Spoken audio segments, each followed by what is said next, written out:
Tepat 1 tahun lalu, aku harus menerima lamaran seorang pria yang tidak kucintai hanya untuk menyenangkan ibuku. Dulu ayahku adalah seorang pria miskin yang menyerumuskan aku dan ibu hidup dalam kesengsaraan. Sejak ayah meninggal, obsesi ibu terhadap kemewahan semakin menjadi-jadi, dan aku menjadi alat untuk dia mendapatkan apa yang diinginkannya. "Kamu akan tinggal di dalam dunia mimpi bersama Bob," ucapnya saat melihat aku tengah mencoba gaun pernikahanku. Matanya terlihat berbinar dan raut wajahnya sangat mencerminkan kalau dia amat bahagia. Mungkin baginya kami akan keluar dari mimpi buruk, tetapi mimpi buruk bagiku baru akan segera dimulai. Sejujurnya aku masih sangat mencintai mantan kekasih yang kutinggalkan begitu saja tanpa penjelasan. Semua terjadi berkat ibu yang memaksaku pindah di hari yang sama. Ketika aku menerima lamarannya, kejadian itu sudah berlalu 5 tahun lalu, tetapi aku masih sangat merindukannya. PT berada ribuan kilometer dari tempatku sekarang. Entah dia sudah memiliki kekasih lain atau tidak. Yang pasti saat itu aku yakin kalau dia membenciku selama beberapa hari. Sebelum hari pernikahanku, aku hanya bisa menatap cincin yang sudah melingkar manis di jemariku. Tiba-tiba aku teringat dengan cincin yang dulu pernah PT sematkan. Aku masih menyimpannya rapi bersama kenangan lain bersama dirinya. Aku membuka cincin dari Bob dan menyematkan cincin yang dulu PT berikan padaku.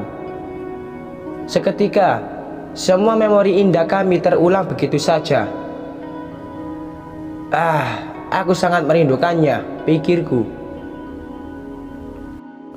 Namun, hayalan indah itu harus kuhempaskan, mengingat bahwa akulah yang menghilang dari hidupnya. Secara tiba-tiba, dia pasti sudah bersama yang lain dan membenciku, batinku. Semakin aku berusaha menyibukkan diri dengan persiapan pernikahanku, semakin pula aku mengandaikan kalau itu adalah momenku bersama PT. Aku dan Bob membagi tugas agar semuanya dapat terorganisir dengan baik dan tepat waktu. Aku mengurus catering dan dekorasi, sedangkan Bob khusus tempat sekaligus dokumentasi. Singkatnya, hari pernikahanku tiba, dan betapa sulitnya aku berusaha untuk bangkit dari tempat tidurku. Ketika janji suci sudah diucapkan dan aku berdiri di tengah kerumunan banyak orang, tiba-tiba ibu mendekatiku, senyum seolah kamu sedang bahagia. "Ini pernikahanmu," katanya. Aku mencoba untuk tersenyum sambil membawa sebuket bunga di tanganku. "Ini foto pernikahan pertama kita," ucap Bob. Namun ketika tubuhku terasa kaku dan dingin, mataku langsung mengenali siapa yang berdiri di balik kamera besar itu. "Aku harus pergi sebentar," ucapku. Kemudian membalikkan badan dan pergi. Berjalan menyusuri lorong gedung dan bertemu banyak orang yang mengucapkan selamat, membuat hatiku merasa semakin tidak nyaman. Aku berkeliling mencari tempat paling sepi untukku menyendiri. Ketika sudah menemukannya, aku berusaha menenangkan diri. Jantungku berdegup sangat cepat. Aku merasakan kedua pipiku mulai memanas.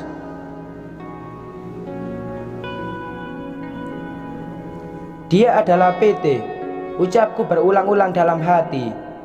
Aku terus berjalan ke sana ke sini untuk menenangkan hatiku.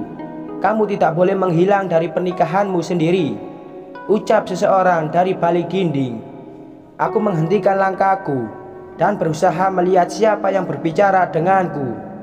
PT melangkah. dan keluar dari tempat persembunyiannya. Jantungku semakin berpacu, tak tentu arah, membuat aku meracau menceritakan semuanya. Anehnya, aku merasa lega, dan barulah timbul rasa ketakutan akan PT melontarkan amarahnya padaku. Ternyata dugaanku salah.